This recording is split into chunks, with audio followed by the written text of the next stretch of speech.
Seventh harvest, give up ko na. Hindi na kaya. Kaya ko na magpatubig. No, so,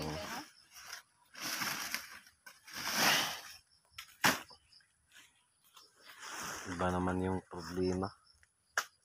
Ayoko na. Susuko na si Marvin. Tsaka si Magic Inting. No, so 7th harvest, 67 days. Hindi pa rin, pero at least meron. Tapos update sa ampalaya sa baba. Humina, lalong humina.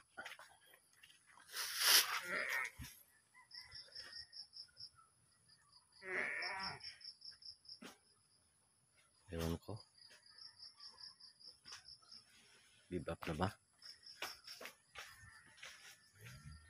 Try pa rin natin ang ano. Try pa rin ng konti.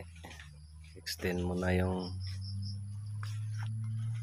sobrang pag-alala, sobrang worries, sobrang pag-iisip, overthinking, at so try natin i-extend pa. So harvest pang survive. 7th harvest, 67 days. Supposedly buhok na ngayon. No, yung harvestan natin twice lang kasi hindi kaya mag 3 times. No? So yung harvest mahirap. No, pero pilit nating paglaban. Pilit nating pagpapatuloy. No? Kasi problema guys, grabe na naman yung problema. Kasi last street, para bang nasobra tayo focus dun sa pagpapatubig. Tapos yung spray natin ay ano lang, 2 times a week. So yung focus natin is dun sa patubig. Tapos yung spraying natin is ginawa ko kasi pinag-alternate ko gold at saka one shot. So tapos nangyari yung issue is mites. No? So pag mites, ayaw na lumago yung talbos. Tapos mangungulot. So gagawin natin ito, another challenge. No? Grabe yung mites guys. Ganito yan, yung mga talbos lumiit, tapos yung mga gaway-gaway putol na. So yan yung palatandaan, no? Nangungulot, lumiit dahil sa mites. No? So gagawin, try pa rin natin, no? Try pa rin natin. So susubukin. Ito, grabe yung hamon ng area dito guys. Area natin. Ewan ko ba? Parang ayoko na. Suko na ako dito. No, so yung target natin by 23. Parang hindi. Mahirap. Hindi kaya. So in short, yung ginagawa natin doon sa patubig parang okay, pero doon sa spraying schedules doon tayo nagka-problema kasi yung mites di kaya yung once a week lang, kasi yung tinitira natin, yung ginagamit natin pang mites one shot, no? So dati kasi mag-alternate pa ako niyan, hindi 2 times lang spray, may pang-uod, alternate. So dapat try natin, kaya pa ba? No, so gagawin ko nito pa-recover naman laban sa mites. So paligo spray malaking gastos sa spraying.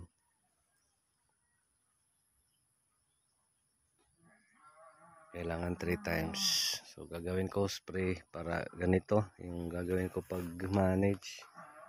Ayan. Spray in the morning, spray in the afternoon, the same. So gagawin natin this afternoon spray. Gamitan natin ng execute. So kinabukasan execute pa rin. Yung AI niyan ay abamectin, no? Tapos yung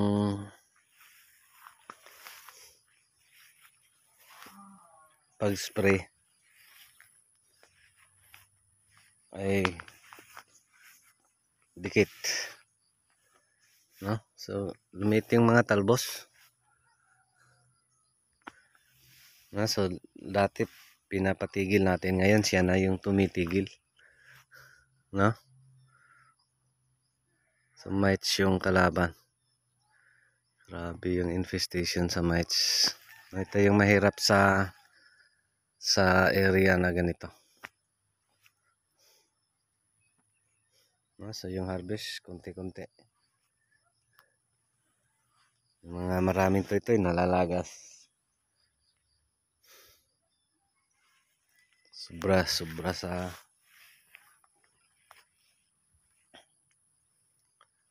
ay nako. So yun yung mga talbos, lumiit. Tapos yung mga gaway-gaway putol-putol, no? Pag hindi yan putol-putol, so walang issue. Nangyari kasi pag putol-putol doon na. Tapos yung mga dahon, yan, Barako Mini, no? Ito. So try natin before mag-give up. Never give up. Problema nito kasi yun din yung ano natin, constraints is yung financial, konti-konting harvest. So nag twice lang tayo. So dito parang di kaya yung twice a week. In 2 weeks, that's 2 weeks, no? Try natin. Let's see the scatter. Hirap guys. Hirapan ako. Grabe na yung stress na dinulot nito. No? Pero again, this is real talk. This is real farming experience. No? So sa atin, pilit nating ipagpatuloy. No?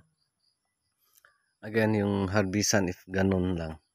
No? So last week, ano lang yung harvest natin? 200 plus 300. That's 500 plus good. No? So considering ito'y naka-pre-selling, mahirap talaga. No? Kasi yung cost, weekly expenses niya ay malaki.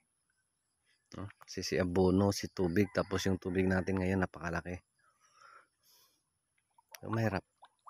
So yung issue, yung problema natin is yung paano makabayad dun sa investors. Yan yung worst dito. Pag hindi maganda yung paglago ng tanim. So sa atin, mahirap. No?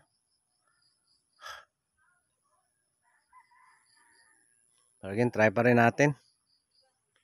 Sana maging makayanan pa yung mites issue. Mites to guys. Parang napag-ano natin. Ano kasi, di mo kasi makikita yung impact niya. Direkta. So, last week, napansin ko na. Kaya yun, nag one shot ako. Pero yun nga, huli na. Pero try pa rin natin. Yun lang update, real talk dito sa pagpa-farming, lalo na sa ampalaya. No, pag di matimpo sa panahon, tapos ito yung kalalabasan. No? So, tapos yung masaklap, ito ay naka-pre-selling. Malaki pang bayarin natin. So sa atin again, extended. No? So worst case, hindi makabayad dito sa cropping na to. Pero of course, ang gagawin natin yan dun sa mga investors, doon tayo kukuha ng pangbayad doon sa mga tira natin, doon sa mga na-save natin, no? Pero try muna natin, baka makayanan pa, no? So yun lang, maraming salamat. 7th harvest, 67 days, kunti pa rin. God bless everyone, thank you Lord. Ito pa rin si Jupilo Farmer, nak ni Matoy ang farmer nga gwapo, suhito, may kahibalo pa naigsaba kay maon pa ko. Daghang salamat and God bless. No, so yung may maraming bunga guys, portion lang, no? So dito sa taas konti-konti, doon sa gitna yung medyo okay, no? Sa mistisa meron na, pero yun nga, yung mga talbos na naman yung issue. So pag mahina kasi yung talbos, so wala nang susunod, no? So yan yung kasi yung focus natin, dapat yung talbos ay okay at magtuloy-tuloy, no? Ay nako, God bless everyone, thank you Lord.